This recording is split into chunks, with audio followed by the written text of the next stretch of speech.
দুই ধরনের নারী পর্দা করেও জাহান্নামে যাবে। রাসূলুল্লাহ সাল্লাল্লাহু আলাইহি ওয়াসাল্লাম বলেছেন, যাদের আমি এখনো দেখিনি। পর্দা কি? পর্দা মানে কি শুধু মুখ ঢেকে ফেলা? না, পর্দা মানে হচ্ছে এক ধরনের আচরণ, এক ধরনের পোশাক, এক ধরনের আত্মসম্মান। আল্লাহ সুবহানাহু ওয়া তাআলা বলেন, হে নবী, মুমিন নারীদের বলো তারা যেন তাদের দৃষ্টিকে সংযত রাখে এবং তাদের লজ্জাস্থান সংরক্ষণ করে। তারা যেন তাদের সৌন্দর্য প্রদর্শন না করে। সূরা আন-নূর আয়াত ৩১। পর্দা কোনো শাস্তি না, এটা এক ধরনের রক্ষা। যেমন আমাদের দামি মোবাইল বা গাড়ির জন্য কাভার বা গ্যারেজ থাকে, তেমনি নারীর সম্মানের জন্য আল্লাহ পর্দাকে নির্ধারণ করেছেন। একদিন দুই বান্ধবী রাস্তা দিয়ে যাওয়ার সময় এক বান্ধবী আরেক বান্ধবীকে বলল, তুই হিজাব পরিস, পর্দা করিস কেন? এটা কি বাধ্যবাধকতা নাকি ইচ্ছা? যে বান্ধবী পর্দা করে সে উত্তর দিল, পর্দা হচ্ছে আল্লাহর আদেশ, তাই করছি। যেমন নামাজ ফরজ, তেমনি ফরজ পর্দা। আমার শরীর আমার সম্পদ, আর আল্লাহর হুকুমে আমি সেটা আড়াল রাখি, সুরক্ষিত রাখি।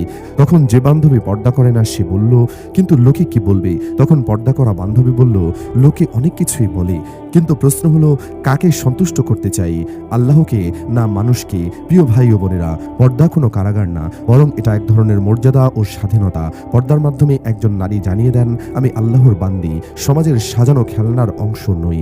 আসুন আমরা সবাই পর্দার গুরুত্ব বুঝি, বাস্তব জীবনে তা অনুসরণ করি এবং আমাদের মা বোনদের পর্দার প্রতি উৎসাহিত করি। পর্দা করা কোনো ঐচ্ছিক বিষয় নয়, এটি আল্লাহর একটি সরাসরি আদেশ।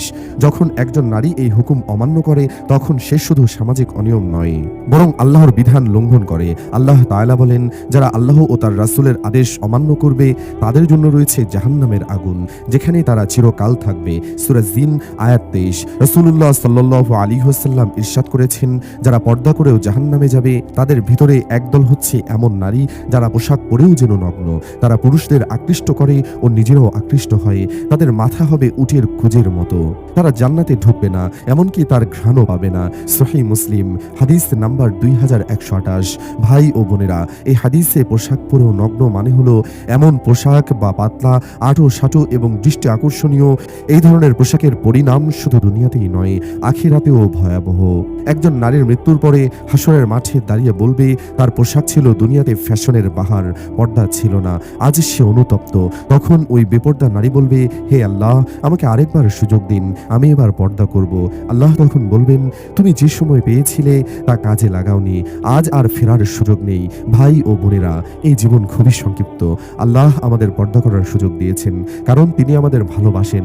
পর্দা না করে আমরা আল্লাহর আদেশ অমান্য করি, রাসূলুল্লাহ সাল্লাল্লাহু আলাইহি ওয়াসাল্লামের হাদিসকে উপেক্ষা করি এবং জাহান্নামের ভয়াবহ শাস্তির ঝুঁকিতে পড়ি। আসুন নিজে পর্দা করি, অন্যদের পর্দা করতে বলি, কারণ জান্নাত পেতে হলে দুনিয়ার ইচ্ছাকে নয়, আল্লাহর হুকুমকে মানতে হবে। আল্লাহ আমাদের সকলকে হেফাজত দান করুন। আমিন।